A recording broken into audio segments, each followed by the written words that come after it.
Oi pessoal, nós temos o curso de oratória básica, oratória intermediária, oratória avançada e o novo curso Formação de Analistas de Oratória.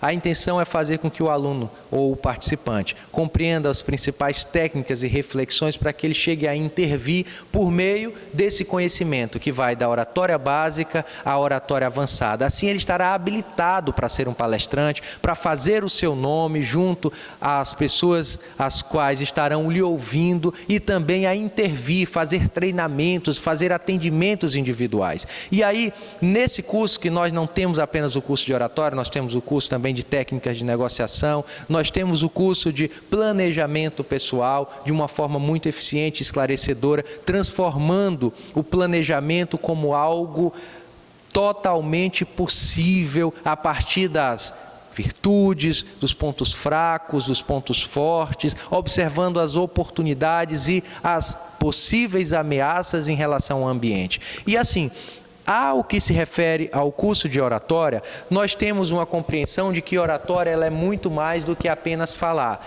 Ela significa entender o porquê de determinada fala e a partir daí eu tenho um processo de conhecimento ou de autoconhecimento de mim mesmo, porque muitas vezes o se colocar paralisado ou sofrer com aquele chamado branco no momento de falar, significaria não apenas uma situação boba, aleatória, que não queria dizer muito sobre o sujeito, mas ao contrário disso, representa muitas vezes sensações de desconforto, situações vivenciadas que trouxeram mal-estar para o próprio sujeito. E avaliar de forma eficiente, garantindo para esse sujeito um local predisposto para lhe ouvir, onde ele não terá as intervenções que chegue a lhe diminuir na frente do público, ou mesmo a lhe condenar ou lhe julgar de uma forma tão comum e corriqueira como a gente vê por aí, já significaria esse processo de felicidade, porque o sujeito traria para ele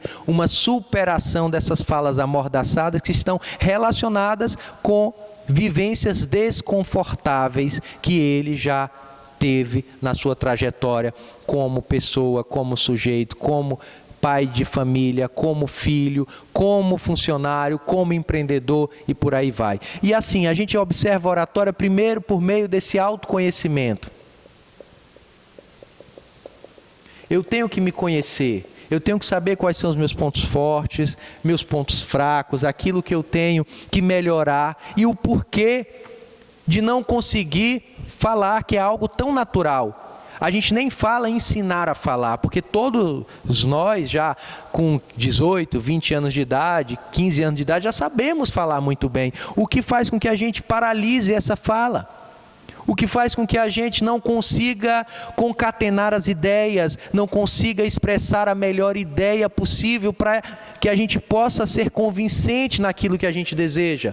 Falta para a gente simplesmente o autoconhecimento, que vem por meio dessa prática, dessa constante prática, dessa emissão e recepção do meio.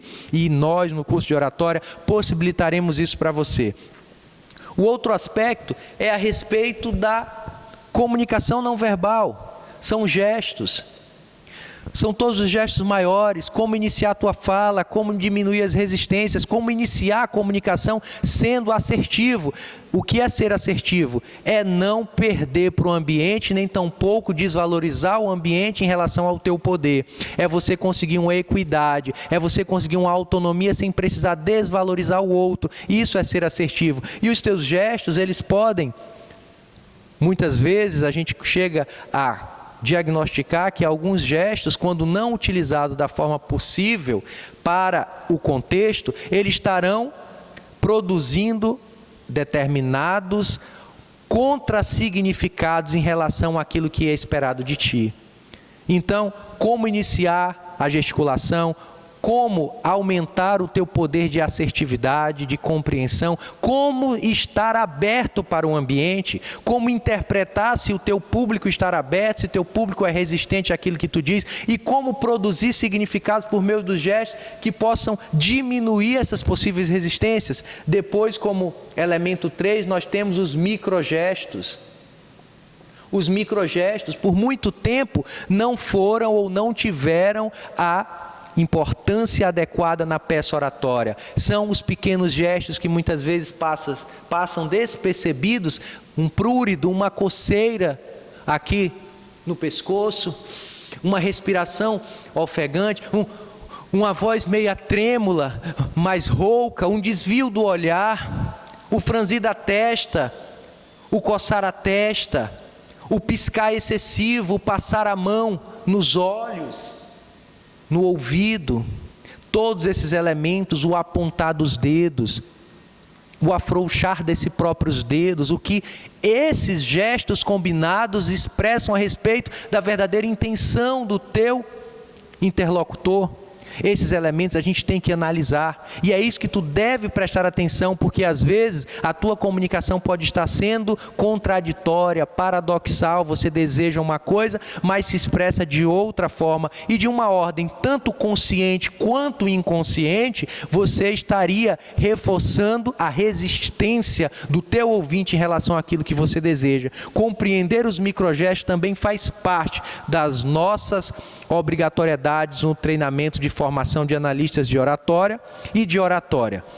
E o ponto 4 significaria todo estudo da linguagem verbal, significando a estruturação lógica do teu discurso, como iniciar, como diminuir as resistências em conformidade com todos esses elementos, como diminuir as resistências, como gerar as tensões necessárias por meio desse teu roteiro comunicativo ou discurso verbal. E assim você criará um clímax, um anticlímax, como se utilizar desses elementos no início, no meio, na apresentação, na tua meta, na tua argumentação ou contra-argumentação, bem como também utilizar esses elementos e a tua linguagem verbal, o teu discurso escrito, para que tu possa fechar a tua mensagem, motivando, gerando a confiança básica, um termo caro para a sociologia do Anthony Giddens, a confiança básica, que me faz do mesmo jeito entrar no carro e não ter medo do carro cair o pneu, que me faz entrar num prédio e não ficar com a ideia fixa de que o prédio poderia desabar. Essa confiança básica foi adquirida pela modernidade a partir do momento em que eu tenho os sistemas peritos, os sistemas especializados. Eu quero fazer com que tu consiga essa confiança básica a partir do momento em que tu se transforma em um perito comunicativo. Então vem fazer parte. Todos esses elementos combinados, utilizados, avaliados, refeitos, vão fazer com que tu gere aqui uma unicidade comunicativa.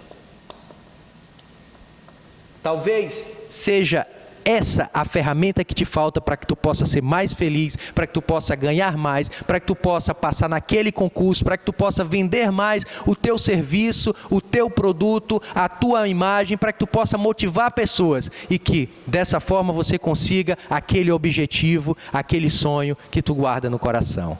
Forte abraço.